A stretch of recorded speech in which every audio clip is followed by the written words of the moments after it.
back with Bethany, and today we're going to ask her a few questions about the food bank. So Bethany, what are some common struggles or difficulties with working at the food bank with like supply issues, labor shortages, or like overwhelming amounts of visitors? Like how do you deal with it? Great question.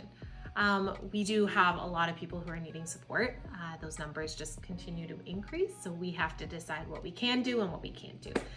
So right now we are working on expanding our model so that we have more space for people. We have a really generous community, which we're grateful for. So we do still accept donations, we still needed donations, but we're also grateful that we are able to respond to the needs that come in. But we are really pressed in terms of just the increasing need. Everything is expensive right now, which means that food is more expensive, which means that more families are needing to access pantries.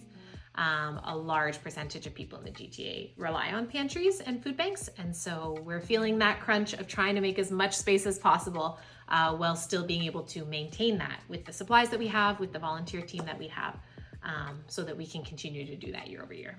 I see, that's really cool. So in terms of nutrition, is it difficult to like provide consistent like quality food for the visitors?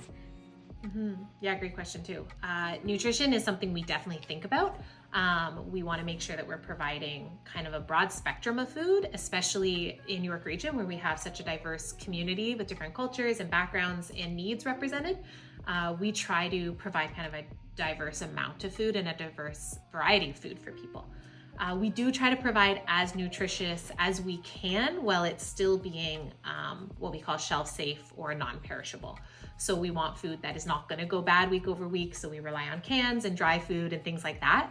But during the summer, we have partnerships with community gardens and different produce groups that donate fruits and veggies and things like that, which really help in that process, as well as a couple bakeries that donate their overflow bread. So we're really grateful that we can augment some of the food, but we do our best within the restraint of it needing to be non-perishable as well. That sounds awesome. Thank you so much for your time.